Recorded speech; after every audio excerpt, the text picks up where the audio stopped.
gulay mo. Ano? Yan, sige, bigay ko sa'yo 10. Ang mahal-mahal, tingnan mo naman, lantan eh. Ano ba naman yan? So naman alam mo naman kung ano nangyari dito, di ba?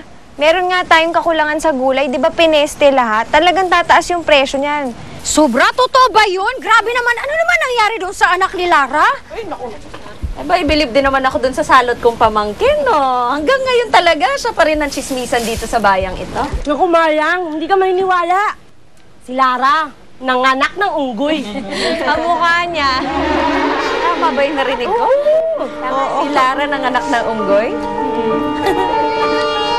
Nakalayo mo. Lumabas na ang tunay na anyo ng pamilya ni Adela. Tama. Pamilya ng unggoy. Paano talaga? Inay, ano nang gagawin natin? Marami nang nakakaalam ng lihim. Natatakot ako para sa anak ko. Tahan na, anak. Matatapos din ang problema natin.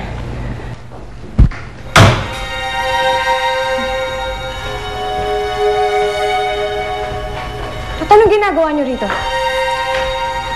Eh di ano pa? Para sirain ang buhay ninyo. Mayang, hindi na tayo. Kung naman yung pinaplano mo, kung ito. Umalis na kayo dito. Kung ano yung idemanda ko kayo. Eh bakit, Jeric? Proud na proud ka ba sa anak-anakan mong unggoy? Sige, magdemanda ka. Para pagpiestahan at malaman ng lahat ng tao kung anong klase ang anak ni Lara. Lara, ipasok mo na si Princess sa loob. Magtutuos lang kami ng demonyong kapatid kong ito. Sandali lang naman, Lara. Carlos, tingnan mo yung apo mo.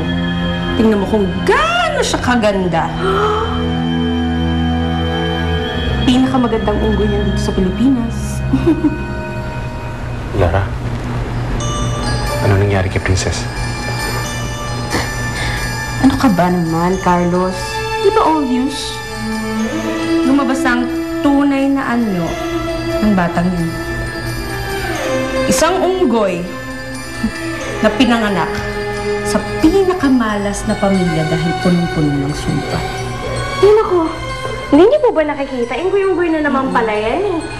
Puro balahibo. Kamukha ninyo. Tama na, Gigi. Tama na, Chang. Kaya kong tiisin lahat ng pananakit niyo sa akin. Pero hindi ako papayag na pati ang anak ko ay damay niyo. Kahit siyahin kita. Kapag anak ko ng usapan, lalaban ako. Ano ba yung pinuputok ng butsi mo? Ha? Eh, totoo naman yung sinasabi ko eh. Kamukha kayo. Mga mukha kayong hayop. Sobrang kumaya. Sa pamilya, ikaw ang pinamaya.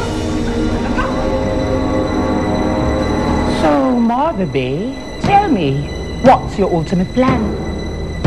Wawasakin ko na ang bote. Para makasigurong hindi na makakabalik si Guardo.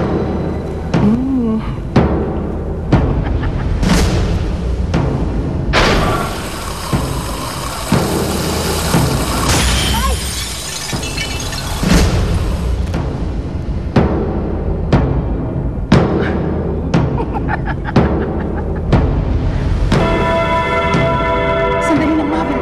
Wait, what's that? Bakit may puting usok? Yan ang kahilingang naibigay ni Guardo noong buhay pa siya. At ngayong wala na siya, wala na rin bisang kahiling.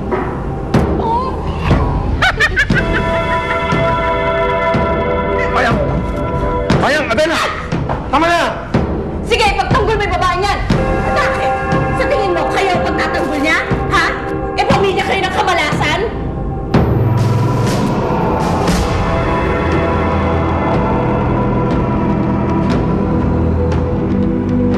Sige, Carlos. Pagpata mo sa kanya kung gaano mo ako kamahal at pagtanggol mo ako. Mayang, hindi mo na ako mauto. Ano sa naman sinasabi mo? Ipagtanggol mo ako sa mga taong to... Tumigil ka na, Mayang. Tawa na ako. Hindi ko alam kung paano. Hindi ko ang mahal ko kundi si Adela. Hindi, Carlos, hindi. Ako lang mahal mo. Akin ka lang. Akin ka lang, Carlos. Umalis ka na! Masyado na maraming kasalanan ginawa mo sa pamilya ko. Carlos, akin ka lang. Akin ka lang, Carlos, eh.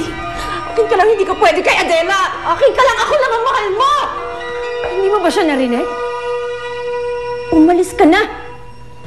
Hindi pa tayo tapos, Adela.